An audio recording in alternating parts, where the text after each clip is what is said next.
that was quite incredible. I think it grew in me. I remember a summer camp where we were all singing a song, and I'd sung plenty of songs in my life.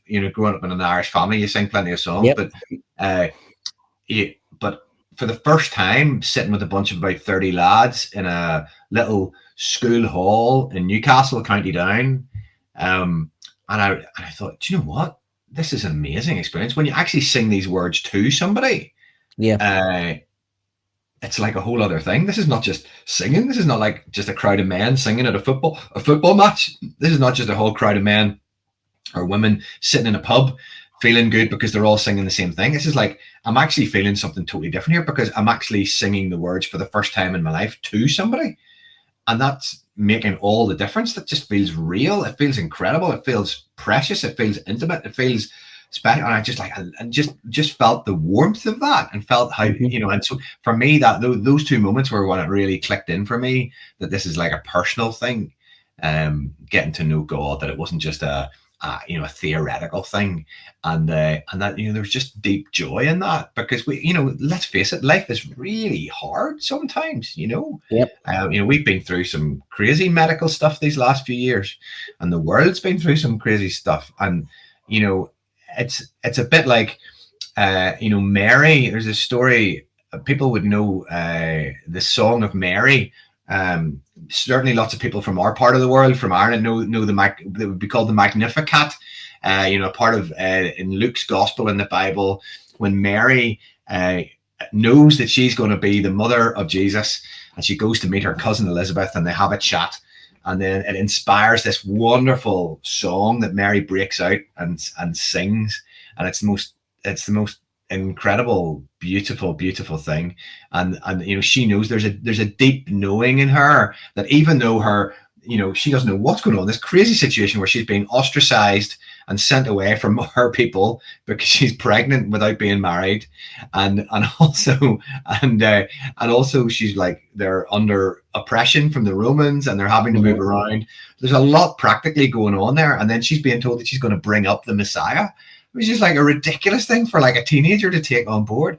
And yet she is singing, almost in the face of reality. She is singing, she is crying out. And it's like, I often say to people, I was talking to people before Christmas, and I was saying, like, it's not, when a mother sings over a child, it's the most beautiful thing. When you hear a mother singing over a child, now some of us have experienced that in the room as fathers and mothers.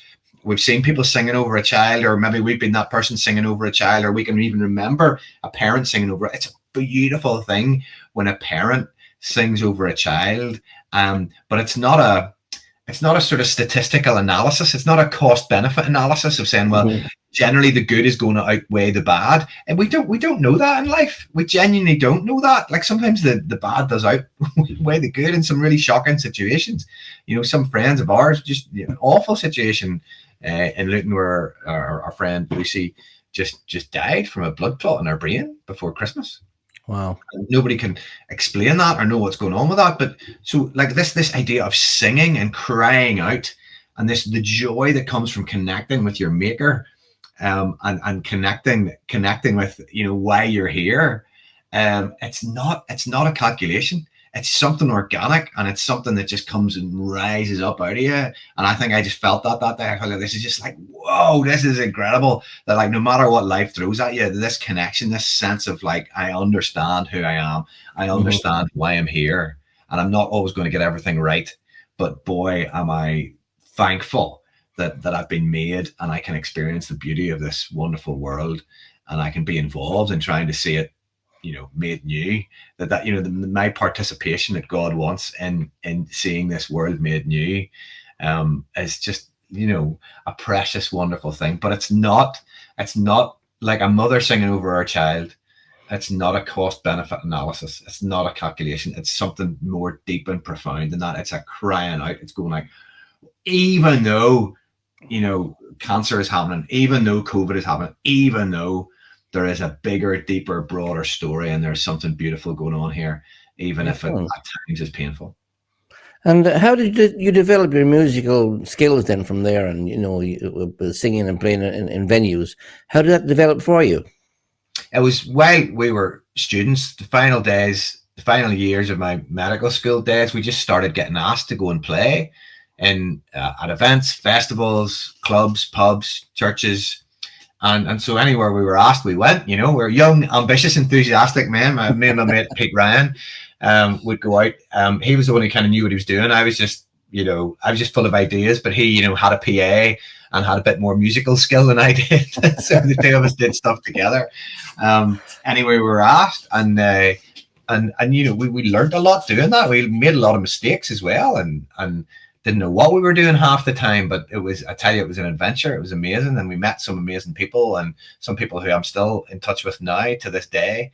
And then that kind of, when I made the move over to England, then that sort of got industrialized and did even more of it then, officially on the road with that band for 3 years, and then more doing my own solo stuff. I think that's when I realized that, yes, I enjoyed playing in bands, but actually there's something of me, and there's the kind of storyteller in me. I love telling a story, and therefore quite often when I'm doing a gig, I'm talking as much as I'm singing.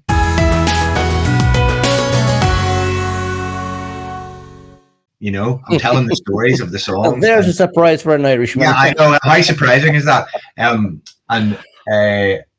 So I think I realized, well, I don't want to drag anybody else through this. So quite often it's just me going to do it with me and the guitar. And so like all those musicians are sitting there on stage just twiddling their thumbs while I'm talking. So I'm thinking, so that's when I started doing more stuff on my own, or just maybe with one or two musicians, with bass and cello or some rhythm, but not the full band thing. So that's how that kind of evolved. So when you made the transition, say you were a doctor at the time, and you decided, okay, I'm off to London or wherever, I'm going to do this band business. How did your parents react? Yeah, no, they weren't that impressed, as you can imagine, as I mentioned earlier. And fair enough, because I don't blame them for that, because I think I was just reaping what I'd sowed from bad communication during my student days. For all the folks who'd been in my medical year with me, who had seen what I'd got up to during medical school, it kind of made a lot of sense to them, because they're like, oh, right, yeah, Andy's passionate, organizing events, communicating, singing, that kind of makes sense. They could see that. Whereas I think when I rang home from university to my mom and dad, I was probably just in reassurance mode, making sure that they knew that the work was getting done and the studies were getting done, and telling them about that. So I think I was probably filtering out a lot of the musical information. I mean, they knew it to some extent, but not to the extent that I should have let them in on it. Let's face it, a medical existence is a much more stable one than a musical existence. Absolutely. Face it. And we all want our kin. I know the experience. I've got a lovely 11-year-old and 9-year-old in the house here with me, my kids, and I know those same feelings now myself. So, yes, but I think as time went on, and a lovely thing that happened is that our band actually came and did a week of work with my dad in my dad's school, and did some assemblies, did some concerts at lunchtime, did a concert at the end of the week in the school, taught some RE classes and some music workshops. And I think it was really lovely then, because Dad was able to see the value in what we did, which was wonderful. What was the name of the band? Pardon? What was the name of the band? It was called TVB. TVB, yeah. TVB. The band itself, TVB, the worship band. Originally stood for the vocal band, and then they started doing less vocals, so they just called it TVB. They decided that wasn't so cool. So that was a wonderful 3 years working with those guys, and then increasingly after that time, I was then training other people to do similar work. But it was a wonderful format, working in, we'd go into a town and we'd manage to play concerts or do workshops or do lessons in like maybe 2, 3, 4 schools in a town, and then invite all the kids together to a big event at the end of the week. And the sort of the theming of the lessons was all around, belonging, our self-image, and, offering some answers, not just asking the questions, but offering some answers. And being really upfront about, why, telling our stories about why, and some of those issues and some of the challenges that we faced in our lives, that we found that actually getting to know God was the answer to so many of those questions.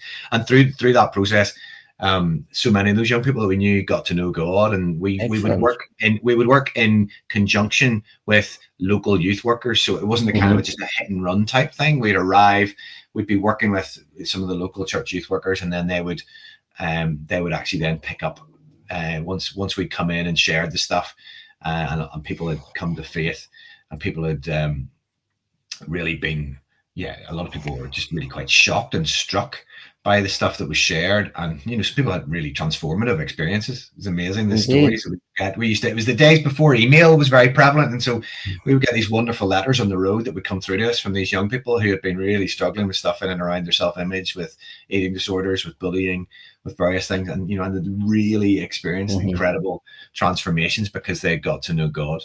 And so it had made, so it wasn't just like, oh, there's another tick box, that they're now calling themselves Christian, and it's just a kind of a head count, but it's just like the transformation that had actually happened in the real world of their lives, and to hear the stories from the horse's mouth was just, it was really precious. It was amazing. Now, did you make a living from that, or were you just sleeping in church halls or wherever people put you up or whatever? You had to raise your own support from people who supported you. So we're very, very blessed to have various folks who I would send a letter to, who would regularly give donations to Youth for Christ, and then Youth for Christ would find some funding for it as well. So yes, it was very much kind of on the hoof, shall we say. Yeah.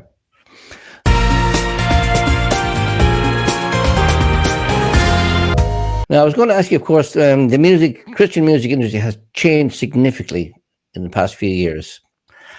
Did you think you were a bit of a rock star when you were going around with the band at the time? I don't think I ever thought I was a rock star. I was always the older guy. I was Uncle Andy. I had a beard even then. So the screaming was happening for all the 20-somethings that I was looking after, not for me. So I was on stage for some of the songs, but not for the majority of the songs.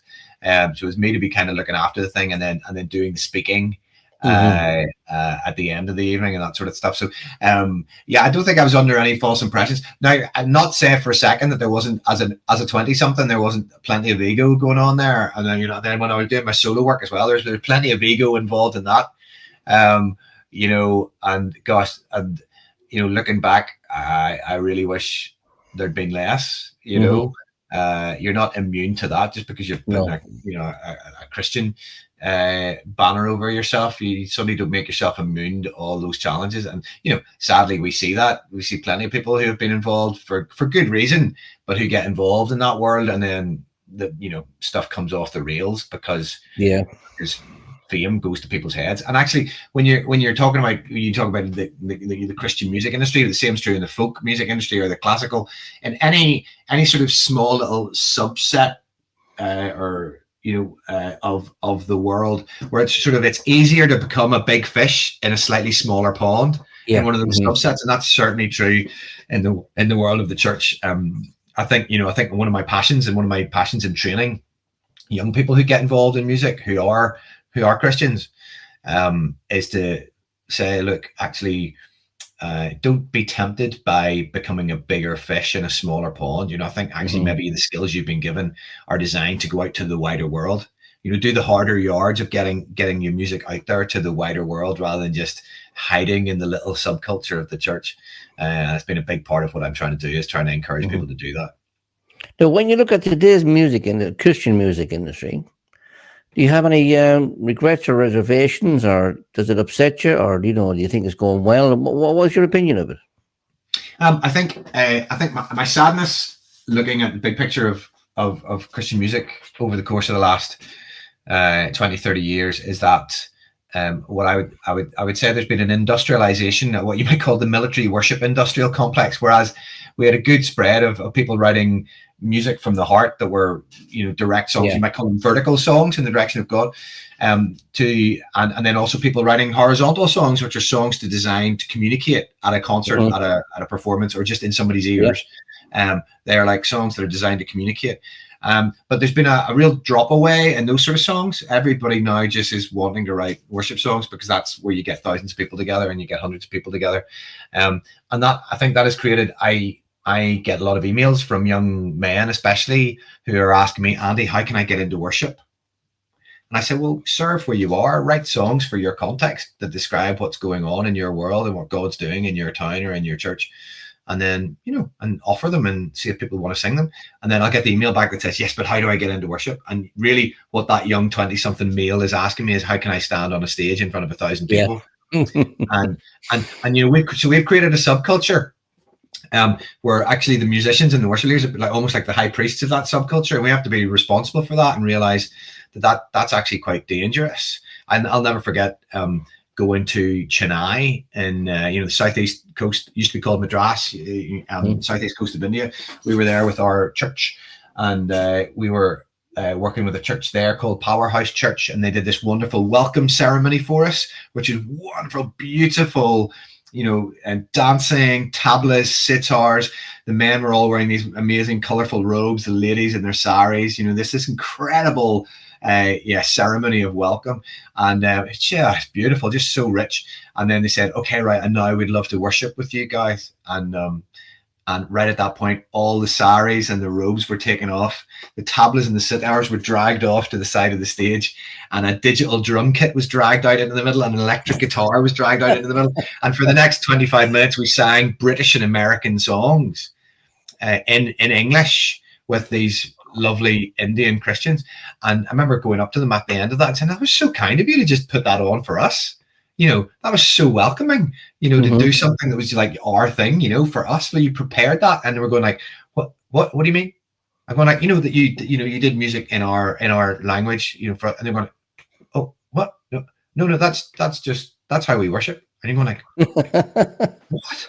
Seriously?